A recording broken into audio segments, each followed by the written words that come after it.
특별한 아이. 1898년 4월 1일 특별한 아이가 태어난다. 이 특별한 아이는 6개월 만에 스스로 죽을 떠서 먹었고 9개월 만에 달이란 단어를 정확히 말했다. 2세가 되자 신문을 읽었고 4세에는 라틴어, 그리스어, 프랑스어, 히브리어 등을 사용할 수 있었다. 이 아이가 바로 IQ 300의 천재 윌리엄 시디스였다. 윌리엄의 아버지는 대학 교수, 어머니는 의사로 둘 다 지적인 인물이었다. 아이의 비범함을 느낀 그들은 교육에 특별한 관심을 기울이게 된다. 특히 윌리엄의 아버지 모리스 시디스는 하버드에서 심리학 박사, 학위를 받은 학자로 인간의 지능과 심리에 많은 관심을 기울였다. 엄마 역시 교육에 큰 열정을 가지고 있던 터라 그들은 윌리엄의 지능을 조기에 개발하기 위해 엄청난 노력을 들이게 된다. 윌리엄의 부모는 그가 일반 학교에 다니는 것을 원치 않았다. 대신 집에서 그를 교육하며 일반 초등교육 과정을 뛰어넘는 내용을 가르쳤다. 그가 배우던 학문적 수준은 초등학생 수준을 훨씬 넘어섰고 그가 11세가 되었을 때는 일반 성인들을 능가하는 수준의 지식을 갖추게 된다. 세상의 주목 속에서 길을 잃다. 윌리엄은 1909년 11세의 나이로 하버드에 입학하게 된다. 그의 입학은 언론에 대서특필되었고 세간의 시선은 모두 그를 향하게 된다. 게다가 하버드는 대부분 성인 학생들로 구성되어 있었고 11세 소년이었던 윌리엄이 성인들과 어울린다는 것은 쉬운 일이 아니었다. 그가 어디 가든 어떤 행동을 하든 사람들의 관심과 시선이 따랐고 아직 사회적으로 미숙했던 윌리엄에게는 큰 부담으로 다가왔다. 사람들은 그를 동등한 학생으로 대하기보다는 신기한 인물로 대하는 경향이 있었고 이에 따라 윌리엄은 더 깊은 고립감을 느끼게 되었다. 그가 17세가 되었을 때 그는 하버드를 졸업하고 텍사스의 라이스 대학교의 교수로 임명되게 된다. 하지만 사회적으로 미숙했던 윌리엄은 학생들과 어울리기 힘들어했다. 윌리엄은 이론적으로 뛰어난 지식을 가지고 있었지만 이를 학생들이 이해하기 쉽게 전달하는 데에는 어려움을 겪었다.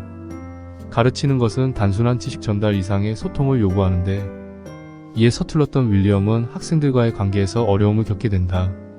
학생들과의 소통뿐만 아니라 교수들 사이에서도 고립감을 느꼈다. 또 교수직에 대한 심리적인 압박과 부담감은 그의 자신감을 떨어뜨리는 원인이 되고 만다. 사회에 맞서다. 교수직을 내려놓은 후 윌리엄은 사회주의와 무정부주의 사상에 관심을 가지게 된다. 그는 미국 사회의 불평등과 권력 구조에 반대하는 입장을 취하며 자본주의의 문제점과 정부의 억압적 체제를 비판했다. 그는 시위에 적극적으로 참여했고 그 과정에서 경찰에 체포되게 된다. 이후 재판에서 징역형을 선고받게 되었다. 부모님의 노력으로 감옥에 들어가진 않았지만 심리적으로 큰 충격을 받게 되었고 이후 사회로부터 멀어지게 된다. 사회적 갈등 후 찾아온 고독. 재판 이후 윌리엄은 외부와의 연락을 끊고 은둔적인 삶을 선택하게 된다. 그는 계속해서 자신만의 세계에 몰두하며 사회적 활동이나 대중의 관심에서 벗어나려고 했다. 하지만 그와 반대로 윌리엄은 자신의 사상과 연구, 결과를 대중에 알리기 위해 여러 글을 쓰게 되는데 대부분 가명으로 집필을 하게 된다. 그가 쓴 글은 사회주의, 무정부주의, 평화주의와 같은 사회적, 정치적 주제에 대한 비판과 자신의 철학을 담고 있었다. 윌리엄은 다양한 분야에 대해 독립적으로 연구를 계속했다. 특히 수학, 물리학, 우주론 등의 주제에 깊은 관심을 가지고 있었으며 이에 대한 논문과 사상도 정리해갔다. 윌리엄은 계속해서 연구와 집필을 이어갔지만 경제적으로는 매우 어려운 상황에 처해 있었다. 그는 일자리를 찾는 데 어려움을 겪었고 그가 쓴 글은 수익이 되지 않았다. 결국 그는 가난하게 살게 되었고 이로 인해 더욱 고립된 생활을 이어가게 된다. 1944년 7월 17일 윌리엄은 뉴욕의 작은 아파트에서 뇌졸중으로 사망한다. 그의 나이는 46세에 불과했으며 그는 사망 당시까지도 혼자였다. 그의 죽음은 세간에 거의 알려지지 않고 그가 생전 남긴 연구와 사상도 대중에게 크게 주목받지 못한 채 세상을 떠난다. 천재의 쓸쓸한 죽음이었다.